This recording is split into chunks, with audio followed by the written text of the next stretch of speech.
I'm Dr. Jordin Wiggins, and this is the Pleasure Principles podcast.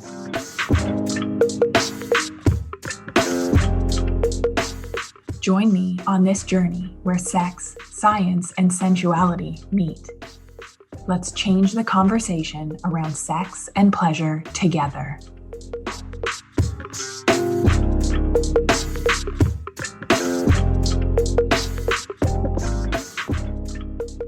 This series is focusing specifically on women's health, how the years of burnout and lack of support from the healthcare system and those around us have led to a generation of women who are unhappy and unhealthy.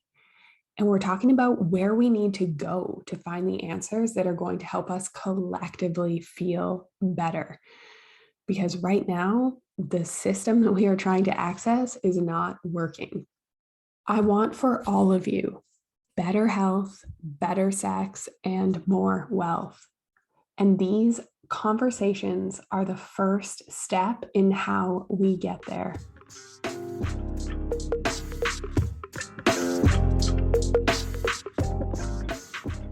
Hello and welcome to the Pleasure Principles podcast. It's my birthday. I happen to need to record this one a little last minute, but refuse to get out of my loungewear for the day. So if you know me and you know that I like to talk about taboo topics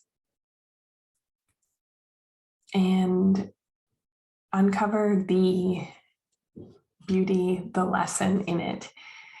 And it's that intersection of science, psychology, our beliefs, and health, and the way that it impacts how we show up with sex, pleasure, and in our intimate relationships, especially how it connects to women's health. As a naturopathic doctor who has treated thousands of women, I've seen it all. And one thing that is common is that we as women are not taught how to properly take care of our feminine health. There's misinformation, shame, stigma, manipulative marketing that leads us to feel lost, embarrassed, alone, and just gives us downright inaccurate information. Like, hey, periods are not supposed to be painful. Sex isn't supposed to be painful unless you want it to be. And we just have such a hard time finding answers. We should all be empowered to own our health, be confident in our choices, have enough knowledge to ask the right questions, even when we are faced with judgment. Because let's face it, as healthcare providers, we are human and come with our own biases. As well, we should know how to navigate the shame and stigma when it comes to the healthcare system, because for some reason, when it has to do with women's reproductive health, feminine health, sexual health, it's like our brains and science turn off and our conditioning, shame, and stigma is dialed up. And it's gross. I'm over it. I'm sick of women not having access to the information that they need to be healthy in their bodies, healthy mentally, and healthy in the way that they show up in relationship. Did you know that 80% of women report feeling uncomfortable discussing sexual health with their medical provider? I mean, I'm not shocked by that, but we should be shocked by that, because our healthcare providers is where we go to get this information. It should be a safe space, not the other way around. That's a stat that I'm working to reverse, both in healthcare and in teaching women to feel confident in asking and receiving the healthcare and the pleasure that they deserve. Let's talk about some information about vulvas today. One of my favorite topics, vaginal health. This stuff shouldn't be a mystery. It should just be information that we all have about our bodies. So, number one, I get asked this a lot. Does my vagina smell? It's not supposed to smell like a floral arrangement or a sea breeze. If products are telling you that your vulva should smell like perfume, or there's something wrong with you, you need to run in the other direction. I recommend never using products that are highly fragranced or highly chemical on your vulva. It will mess up your vaginal pH. So here's a cool fact.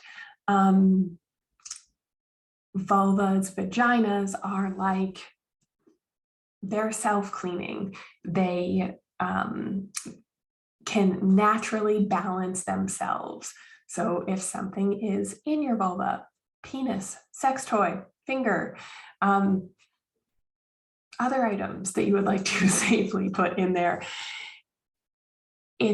that can disrupt the pH, but our vagina is designed to clean itself and restore balance naturally. So if we are using a lot of soap, it can actually disrupt pH. And sometimes I see women that are struggling with chronic yeast infections or UTIs, and we really want to make it easy for them to balance their pH. So a vulva or vagina could be washed with just water, like just rinsed because it will clean itself, or a mild soap on like vulva externally.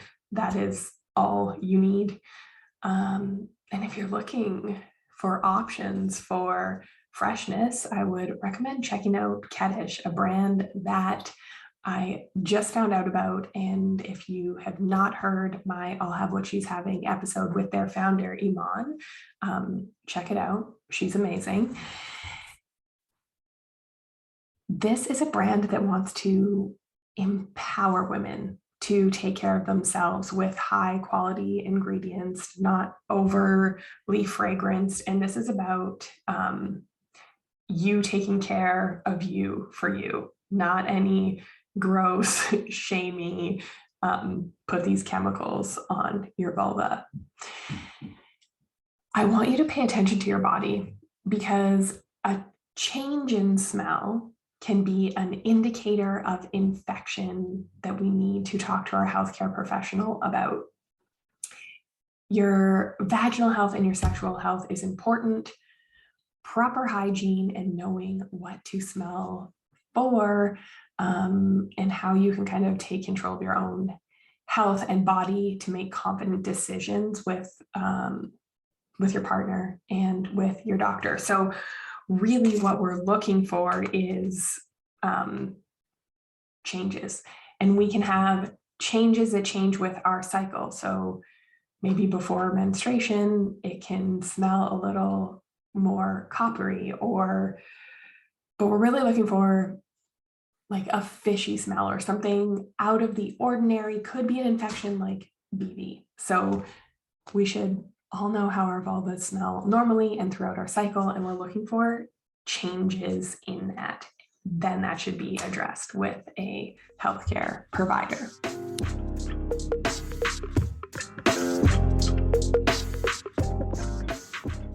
If you've been searching for answers for why you don't feel well, why your libido is low, why you feel burnt out and overworked, you're snappy and irritated, you're definitely not alone.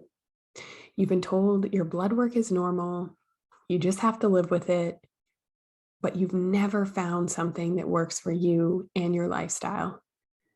Maybe your relationship is on the brink of divorce, or you're missing the days of connection and intimacy you once had. If there have been gaps in the treatment that you are getting and the information you've been given about your libido, connection, joy, and how to live a fulfilled, happy life with a ton of energy, then this course is for you.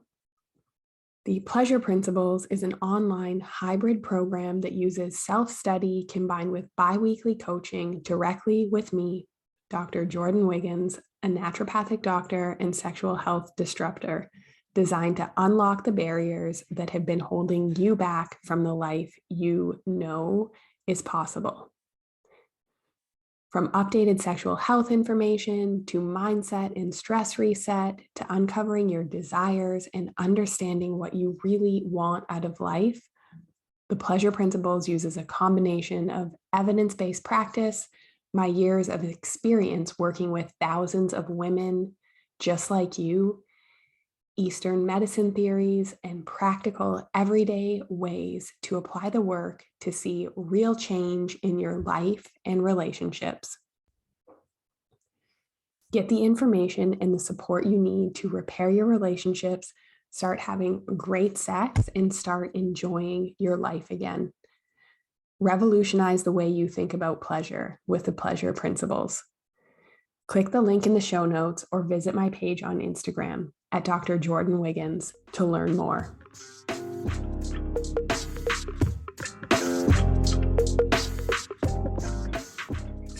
Number 2, get tested and swabbed. One of the most important pieces of women's health and vaginal health is breaking down the stigma around regular STI and screening tests like your PAPs. I don't think it's even called a PAP anymore. You have to take control of your own health and make sure you're getting tested at a schedule that is right for you and your lifestyle. Do not rely on anyone else to remind you when it's time to get tested, swabbed, and always, always follow up on your test results. I hear this from women all the time. I ask what was the results of their last sexual health screening, and they don't know. Their doctor never called them to follow up, so they just assume that all was well, but it's really important to take that extra step and know for sure. Best practice is for women in their 20s to have a PAP every 3 years if you have normal results. PAPs are something you are going to need to get into your 60s. So get informed, ask the right questions, track and plan, and make sure you are adhering to proper follow-up. Don't count on anyone else to do it for you. If you are sexually active with multiple partners, regular STI testing is a must. STI tests or STIs are like colds for our vaginas, and just like infections that happen in our body, we need to get the right treatment. We can prevent long-term health implications and side effects by responsibly engaging in sex when we get tested regularly. And if this is something that we talk about and take the stigma away around it, it's going to be better for everyone. If you're in a relationship and you haven't been tested in years, it's time to consider a check-in.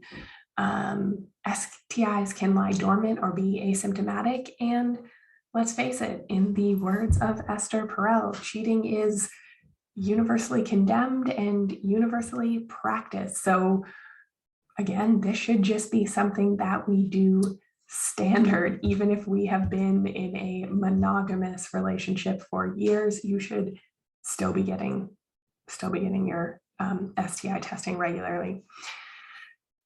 Practice safe sex, get tested regularly, and get treatment when you need it. Here's a tip. If you are uncomfortable bringing your feminine health concerns to your primary care doctor, look for a sexual health clinic in your area. They're often way more educated on these specific health concerns, and usually there's a heck of a lot less shame or awkwardness. I can speak for Ontario, but I've always been met with a team of compassionate, knowledgeable, and kind nursing staff that treat me, screen me without judgment. Number 3, And I get asked this all of the time. If I'm doing a vaginal exam for one of my patients or on a coaching call with a client, is my vulva normal, or I don't like the way it looks? Your vulva is normal. Your vulva is beautiful exactly the way it is. The color, the texture, the hair distribution, the fact that your labia might be asymmetrical. This is a construct to get us to hate our bodies exactly as they are and sell labiaplasty surgeries, which often lead to pain and complication in wanting sex after. So I digress. I talk about labiaplasty in the Pink Canary if you want more detail. I want you to fall in love with your vulva. Thank her for the pleasure that she brings you. You bring literal life into this world, and we need to take care of her. So let's talk about taking care of your vulva and vaginal health. Tip number 1, gut health. You heard me right. Gut health is important to your entire body. So your digestive system, the health of your digestive system affects your mind, body, soul, and your vagina. Remember, we were talking about pH of your vagina earlier. The yeast and bacteria that grows in your gut is also shared with your vagina, which is why I'm often treating women in my private practice that have IBS and frequent vaginal infections. They tend to go hand in hand. So here's how you keep your gut and your vagina feeling healthy. Number 1, reduce sugars and inflammatory foods. Generally, the biggest inflammatory foods are dairy and gluten, and foods that are overly processed. Number 2, having good oral hygiene. So everything is going to start in our mouth, because remember, our digestive system is a tube from our mouth to our anus. Talk to your healthcare provider about the right probiotic for you. This is not a one size fits all. It's not a one size fits all for a probiotic that is great for your vulva. In fact, we could even test and see how our flora is off, how our pH is off. And when you are working with a proper healthcare provider that knows their stuff about probiotics, we can tell you to take a strain that is right for what you have going on. So for example, Aspergillosis is very helpful with yeast. So talk to your provider, they will know. Number 3 is pelvic health. We sit in our cars, in our offices, in front of the TV watching Netflix, and all of this sitting is terrible for our pelvic health.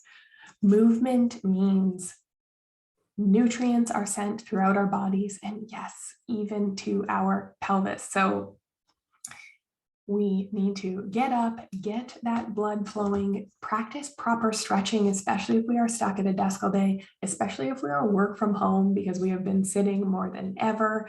And it's just terrible for our circulation, pelvic floors.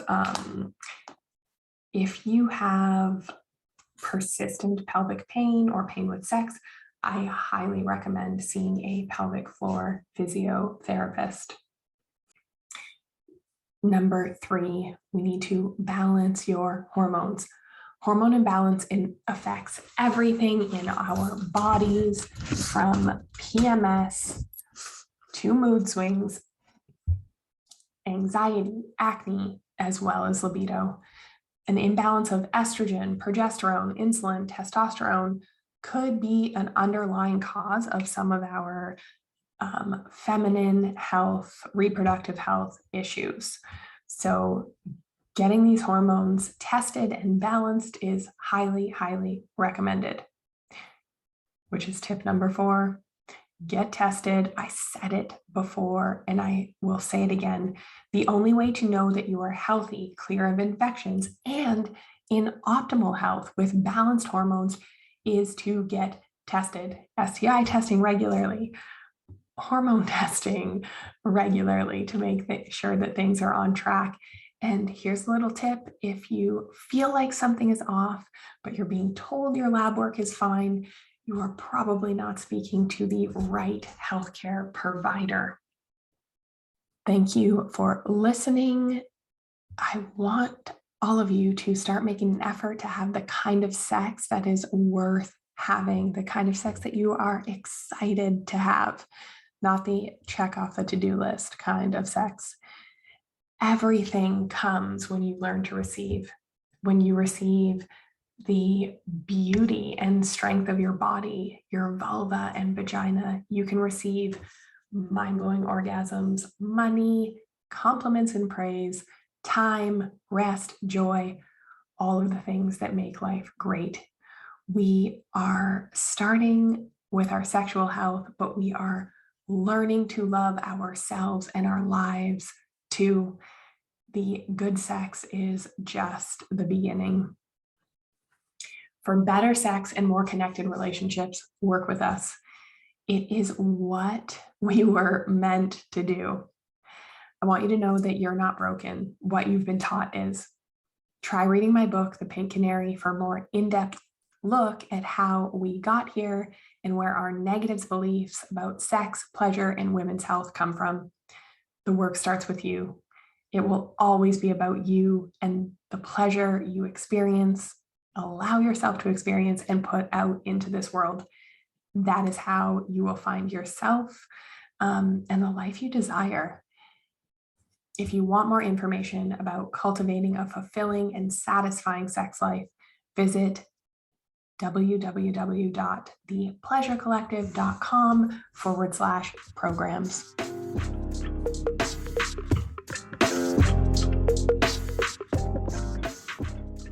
Thank you for listening and learning more about women's health and the impact lack of pleasure takes on your day-to-day functioning.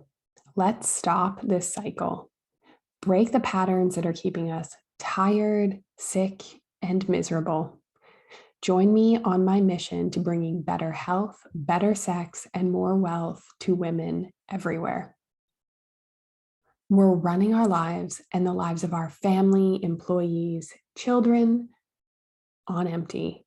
Imagine what we could do if we healed our minds and bodies and approached work, life, and love from a place of peace, happiness, energy, and health. Think of what we would be capable of, nothing short of changing the world. If you are interested in working with me to improve your health with a holistic approach, you can do so at thepleasurecollective.com/feminine burnout. I look forward to reading your application, getting to know you a little better, and finally giving you those answers that you know are there so you can have better sex, better health, and more connected relationships. Have a great week, everybody.